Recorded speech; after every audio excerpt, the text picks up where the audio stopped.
अस्सलाम वालेकुम 7th class. Today we are going to discuss present continuous tense यानी फ़ेल हाल जारी।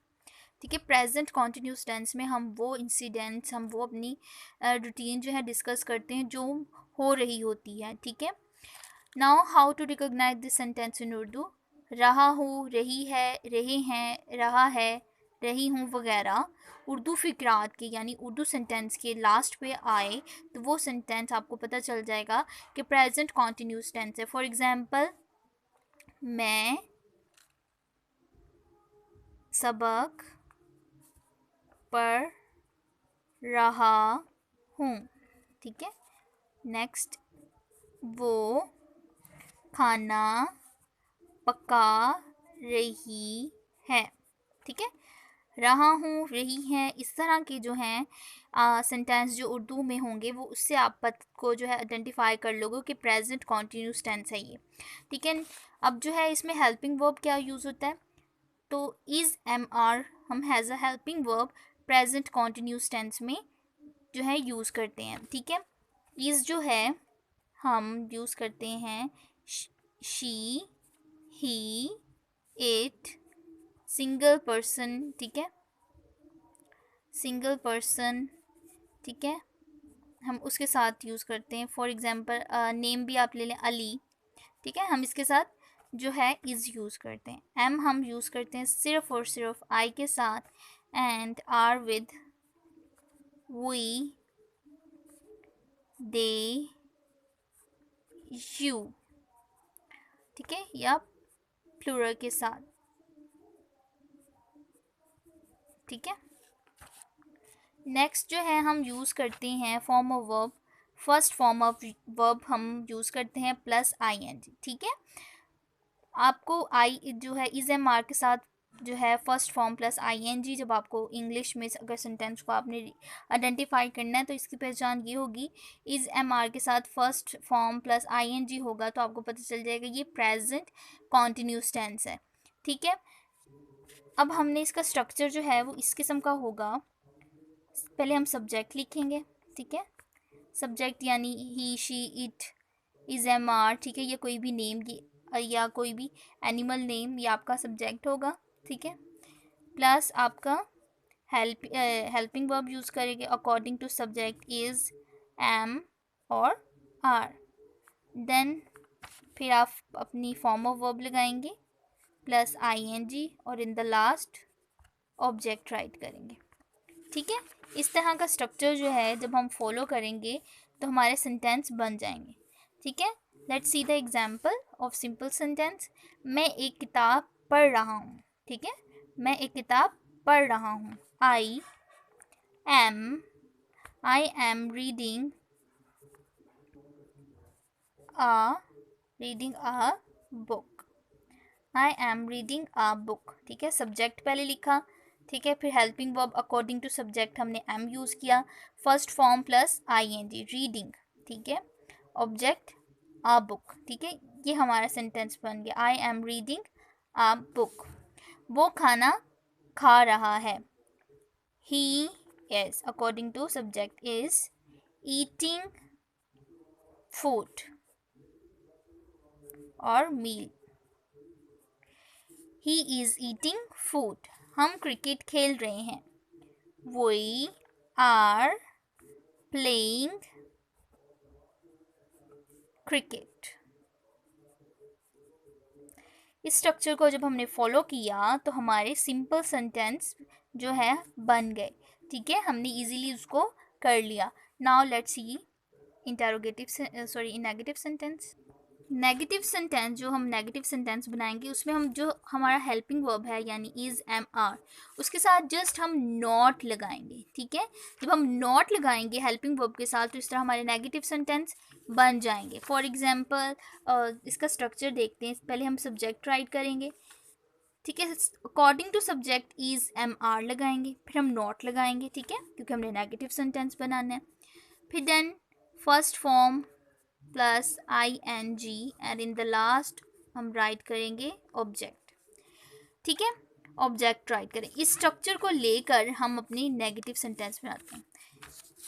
एग्जाम्पल है, मैं एक ख़त नहीं लिख रहा हूँ। मैं आई एम, ठीक है। I am not writing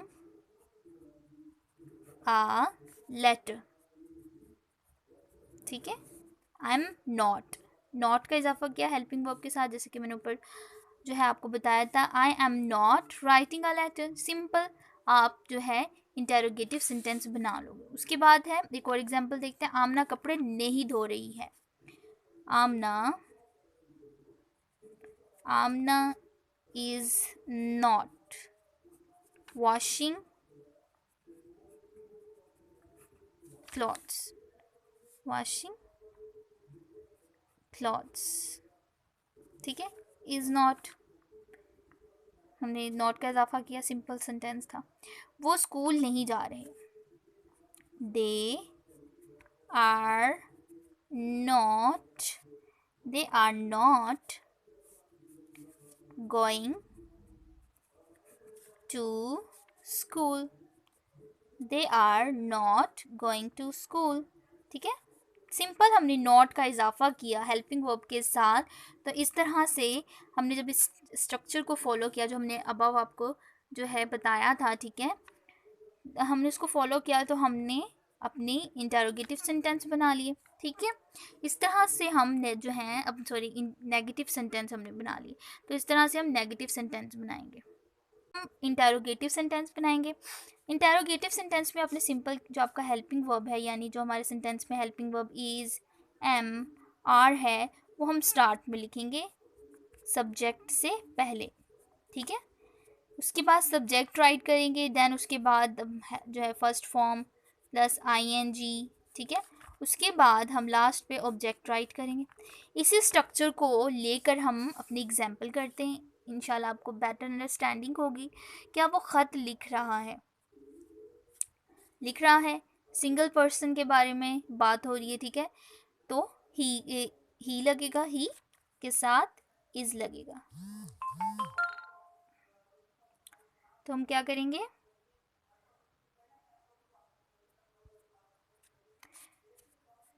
is he, ठीक है, इज ही राइटिंग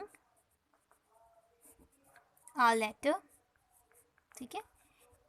सिंपल हमने क्या किया, जब सिंपल इंटेरोगेटिव सेंटेंस बनाया तो हमने क्या किया, हेल्पिंग वर्ब जो हमारा है इज, वो हम सब्जेक्ट से पहले ले आए, ठीक है। उसके बाद हमने हेल्पिंग वर्ब के साथ सॉरी है जो हमारा वर्ब है उसके साथ आईएनजी लगाया और लास्ट पे ऑब्जेक्ट राइट किया, ठीक है। इस तरह से हमने अपना इंटेरोगेटिव बना लिया, simple interrogative.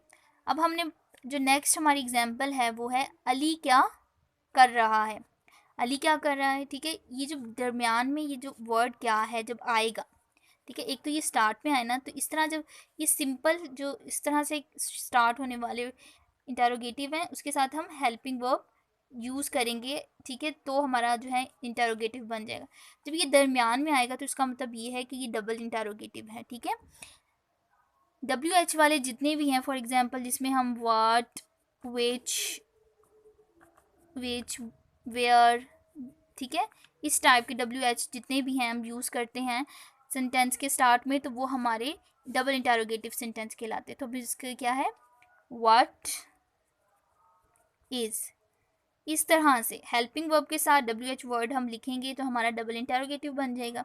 What is Ali doing, ठीक है। What is Ali doing, simple है। नेक्स्ट एग्जाम्पल देखते हैं, वो कहाँ जा रहे हैं। Where are they going, simple, ठीक है। हमने क्या किया, जब हमने जब इंटेरोगेटिव सिंपल बनाया तो हमने क्या किया, जो हेल्पिंग वर्ब से स्टार्ट होते हैं उनको हम कहते हैं सिंपल इंटेरोगेटिव, वो हम स्टार्ट में ले आए हैं अपना हेल्पिंग वर्ब। तो इस तरह हमारा सिंपल इंटेरोगेटिव बन गया। जब हम डबल इंटेरोगेटिव बनाएंगे तो WH वर्ड के साथ हम अपने हेल्पिंग वर्ब लिखेंगे।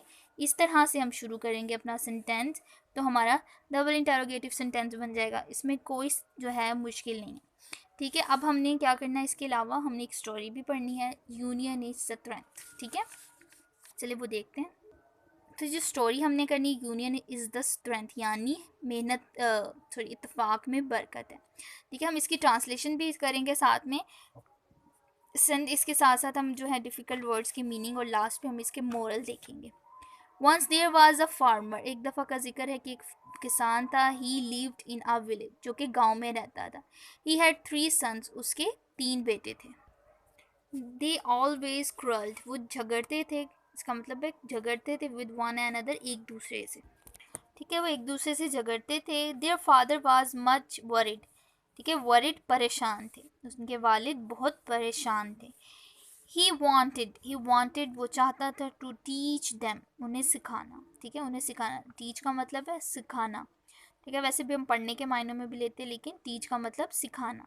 ही वांटेड टू टीच देम, वो उन्हें सिखाना चाहता था, अ लेसन, एक सबक।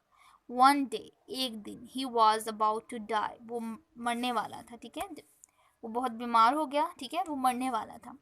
ही sent for his son, sent for भेज, बुलाया। सेंट फॉर का मतलब है, जब सेंड फॉर इकट्ठे हो तो इसका मतलब है बुलाना, ये फ्रेज है। ठीक है, ही सेंट फॉर हिज सन, उसने अपने बेटों को बुलाया। When they came, जब वो आए, he sent one of them, उनमें से एक को भेजा, टू ब्रिंग, लाने के लिए, अ बंडल ऑफ स्टिक्स, लकड़ियों की गठरी। ठीक है, लकड़ियों की गठरी लाने के लिए उनमें से एक को भेजा। He gave the bundle of the sticks to his youngest son, उसने जो लकड़ियों का जो गठरी थी अपने सबसे छोटे बेटे को दी। टू ब्रेक इट, उसे तोड़ने के लिए।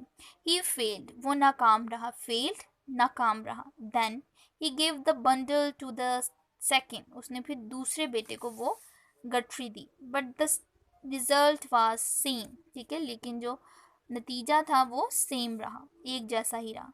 द एल्डेस्ट आल्सो फेल, जो सबसे बड़ा था बेटा वो भी नाकाम रहा। ठीक है, तीनों जो हैं वो उनको दिया उसने बंडल ऑफ स्टिक्स, और तीनों जो है बारी बारी आहिस्ता आहिस्ता तीनों नाकाम रहे, तीनों का रिजल्ट सेम रहा, फेल्ड रहे वो। देन ऑल ट्राइड, सबने कोशिश की, बट फेल्ड, वो नाकाम रहे। देन ही सेड देम, उनसे कहा, to untie the bundle, untie खोलो, खोलना, अनटाई खोलना, द बंडल उस गठरी को, and to break the sticks, और तमाम लकड़ियों को तोड़ दो, वन बाय वन। दिस यानी कि एक एक करके उन लकड़ियों को तोड़ दो। दिस टाइम इस वक्त, या इस वक्त, they broke the sticks easily, बाआसानी। ठीक है, बाआसानी या बहुत आसानी से। ब्रोक, तोड़ा। ठीक है, तोड़ा थर्ड फॉर्म है ब्रेक की। ठीक है, तोड़ा। नाउ अब, द फार्मर किसान ने, टोल्ड देम, उन्हें बताया, दैट के, देयर वाज अ लेसन, इसमें एक सबक है, फॉर देम, तुम लोगों के लिए, यानी तुम्हारे लिए इसमें एक सबक है। The farmer said to them, जो किसान ने उनसे कहा, यूनाइटेड यू स्टैंड, अगर तुम इकट्ठे खड़े रहोगे, अगर तुम मुत्तहिद खड़े रहोगे तो तुम, मतलब वो कहता है कि अगर तुम मुत्तहिद रहोगे तो एक साथ रहोगे तो तुम हमेशा कामयाब रहोगे, खड़े रहोगे। डिवाइडेड यू फॉल, और अगर तुम अलहदा हो जाओगे तो तुम गिर जाओगे। ठीक है, बिकॉज यूनियन इज स्ट्रेंथ, क्योंकि इत्तेफाक में बरकत है। ठीक है, ये स्टोरी थी। अब इनके मॉरल्स देखते हैं। मॉरल क्या है, यूनियन इज स्ट्रेंथ, यानी इत्तेफाक में बरकत है, यानी कि अगर इत्तेफाक से रहोगे, मिलजुल कर रहोगे तो आप कामयाब रहोगे, क्योंकि इसी में ही बरकत है, इसी में ही कामयाबी है। नेक्स्ट मॉरल कहता है, यूनाइटेड यू स्टैंड, अगर तुम इकट्ठे खड़े रहोगे, एक साथ रहोगे। ठीक है, एक साथ रहोगे, तुम लोग जो है एक दूसरे के जो है फिक्र करोगे, मदद करोगे, तो तुम हमेशा कामयाब रहोगे, मुत्तहिद रहोगे। ठीक है, तुम खड़े रहोगे। डिवाइडेड यू फॉल, अगर तुम अलग हो जाओगे तो बिखर जाओगे, गिर जाओगे। ठीक है, ये है आपका लेसन आज का। ठीक है, आपने इसकी जो है स्टोरी पढ़नी है, अच्छे तरीके से याद करनी है, और देन जो आप हमने किए हैं प्रेजेंट कंटिन्यूस के जो हमने सेंटेंसेस किए, एटलीस्ट आपने उसके 5 जो हैं 15 सेंटेंसेस आपने उसकी प्रैक्टिस करनी है on your note books. Okay, आज का आपका इतना ही लेसन है।